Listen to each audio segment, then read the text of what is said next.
Alexander, The Sands of Ammon, by Valerio Massimo Manfredi. Read by Derek Jacobi. From the top of the hill, Alexander turned towards the beach. He beheld a scene that was an almost identical repetition of one that had been played out 1,000 years earlier. Hundreds of ships were lined up along the coast, carrying thousands of soldiers. But the city behind him, Ilium, the heir to ancient Troy, rather than preparing for years of siege and resistance, was now getting ready to welcome him, the descendant of Achilles. He saw his companions coming up towards him on horseback, but he wanted to be the first to enter the ancient shrine of Athena of Troy, and he wanted to do it alone. So he dismounted and crossed the threshold of the temple. The ancient building was full of relics of the war described by Homer. Here was Paris's lyre, and here Achilles' great shield. But how much was real, and how much was simply the product of the priests' cunning, of their will to exploit the faithful for their own ends? At that moment one of the priests entered. He bowed respectfully. "Welcome, most powerful lord.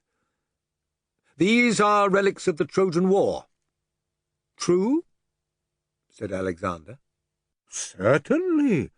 The objects you see here have been revered between these walls since time immemorial." At that moment there came the sound of footsteps, and Hephaestion, Ptolemy, Perdiccas, Seleucus, Alexander's friends, entered the famous sanctuary, together with Callisthenes, the expedition's historian. Ptolemy walked forward.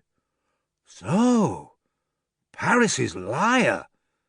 He brushed the strings, and the instrument produced a dull, out-of-tune chord. "But is it, really?" "In Sparta," said Callisthenes, "they had the egg from which, supposedly, Castor and Pollux were born. I think it's an ostrich's egg." The priest threw him a disdainful look. The king moved towards the shield of Achilles and stroked it gently. "How did this come to be here?" "Ulysses brought it," said the priest, "filled with remorse for having usurped Ajax's right to it. He placed it here as a votive gift, imploring Ajax to help him return to Ithaca. Do you know who I am?" "Yes, Alexander, King of Macedon." "That's right. And I am directly descended, on my mother's side, from Achilles.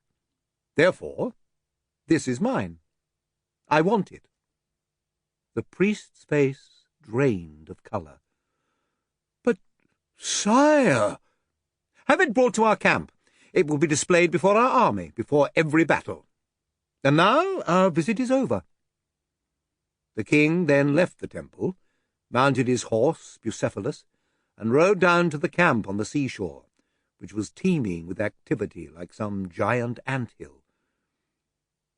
The next day Alexander undressed before his assembled army, and, as required by ancient rite, ran 3 times around the tomb of Achilles. Hephaestion did the same around the tomb of Patroclus, while more than 40,000 voices cried in unison, "Alalai!" "He certainly knows how to act," said Callisthenes. "You think so?" replied Ptolemy. "No doubt about it. He doesn't believe in the legends any more than you or I. But right now he has his men believing he's Achilles reincarnate, and that all dreams are possible. You sound as though you know him." "I have learned to observe men. Well, I was 6 years old when I first met him, and I still cannot say I truly know him." When Alexander put his armour on again, General Parmenion ordered the trumpets to be sounded, and the army lined up along the shore. The trumpets sounded again, and the long column began to move, the cavalry on the flanks, the infantry in the middle. As the sun climbed high in the sky, the army slithered forward like a long snake. Sample complete. Ready to continue?